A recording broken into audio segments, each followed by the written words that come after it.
Hi, I'm Zhangle and Montreal. Good morning, good afternoon, or good evening.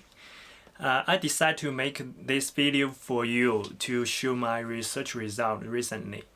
I think this would save us time and would be more interesting. And I will put subtitles under here, and you can pause the video whenever you want, so you can understand what I'm talking about easily. I just finished the keynote, so let's get into it. At the beginning, I have to apologize for the late report and I cannot make this presentation face-to-face. Hope you can enjoy this video.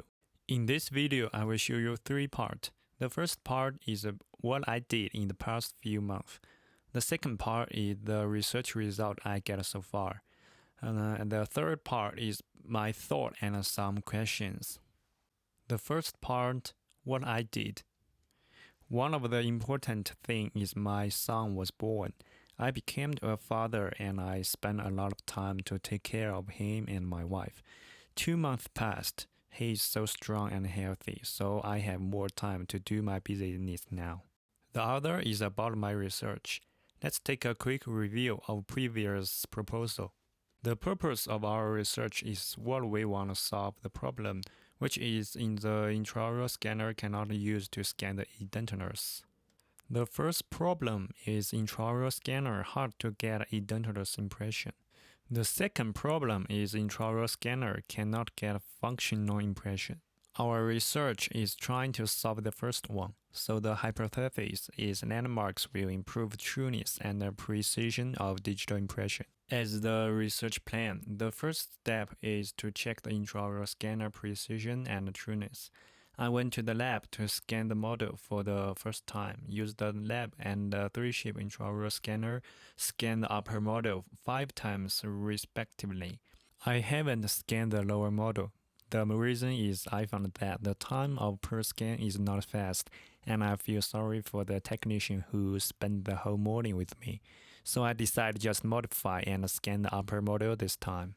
Next time I use light cure resin bound 7.3mm diameter polypropylene ball on the upper model. The distance between each one is about 25mm. But during the scanning processing, the ball is not stable. When the scanning head touches it, it will fall off. The other problem is the scanner cannot distinguish the ball properly. I guess because the shape of the ball is the same, so the fluency and the precision of this time is not good enough. Then I modified the landmark into different shapes and used emulsion glue bound the different shape landmarks on the upper model. You can see it's very strong and stable, and I scan the model again. At the beginning, the scan is very fluent and fast, but when we scan the model for the 5th time, the scanner became slow and easy to get wrong. I guess the intraoral scanner have a best working time and working temperature. When you use it many times and get hotter, it will become slower and unstable. And then I put those files into geometric control software to superimpose to check the deviation. I will show you the whole procedure, how I get the data. The first step is open the Parallel Desktop.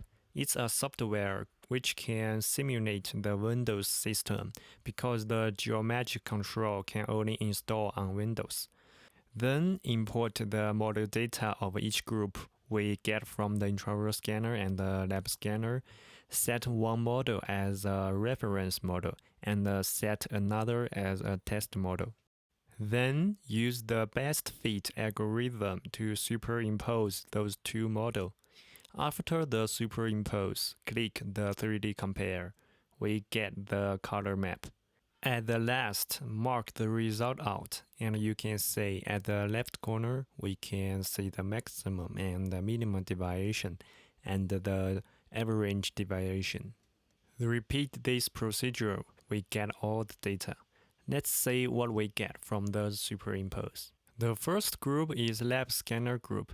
The upper model BCDE superimposed with upper model A. The average deviation is about 13 micrometer. We use this group as control group. The second group is intraoral scanner versus lab scanner. Upper model 1, 2, 3, 4, 5 superimpose with lab scanner model A.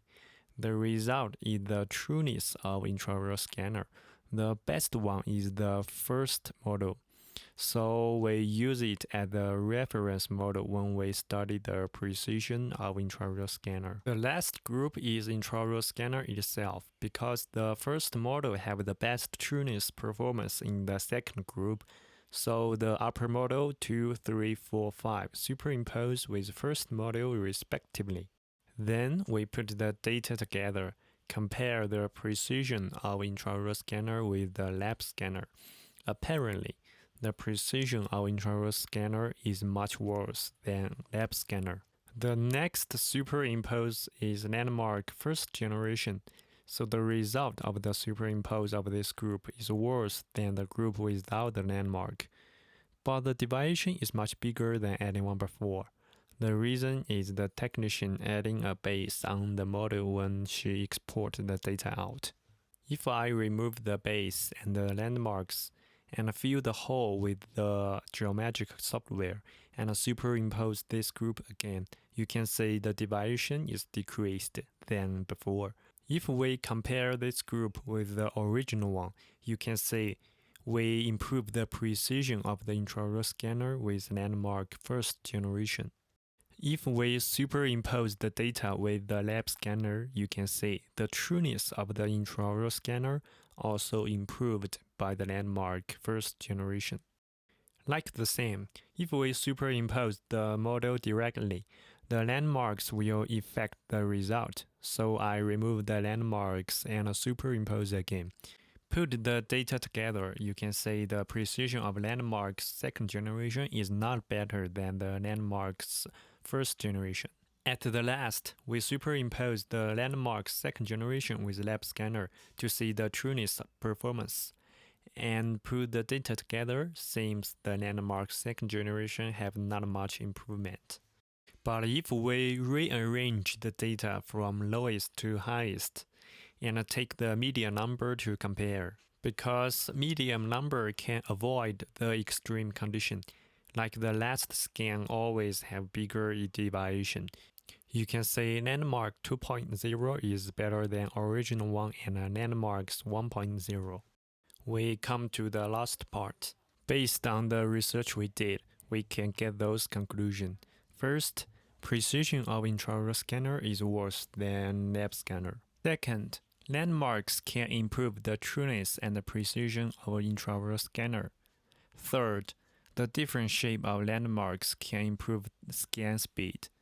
Fourth, the longer working time will deteriorate the intraoral scanner trueness and precision. This conclusion needs more evidence and a further experiment. Let's get back to the beginning. We can assume that we solved the first problem and the hypothesis. What we can do next is based on those problems. I have some new thoughts, like how to bound the landmarks on edentulous patient quick and safe. Because if we want to apply the landmarks into clinic, we should use a new bonding agent between our mucosa and the landmarks. On the other hand, how can we improve the speed of landmarks bonding? How can we make sure the landmarks will not fall into trachea or swallowed by patient during bonding and scanning procedure? From the second problem, I'm curious about what is the minimal deviation of edentulous model for complete denture fabrication can be accepted. Because I'm not found any research and articles about this question, maybe we can design a research to find out. At the last, I have two questions for you. First, what do you think of my present research result? Should I dig more in this direction? For the new semester, what should I prepare for the QE? Second, there was a course called Testing Method for Dental Biomaterial and Oral Hygiene Product. This course required Zhangle gave the assignment for me to do. What should I do? By the way, I plan go back to Thailand at October or November, depend on how the coronavirus situation going in the future. So I think I can do something about the assignment in China before I come back. please let me know by email or let Mentry send me a message by line. Hope you everything going well and stay safe. Okay, that's all for today. Thanks for watching. See you next time.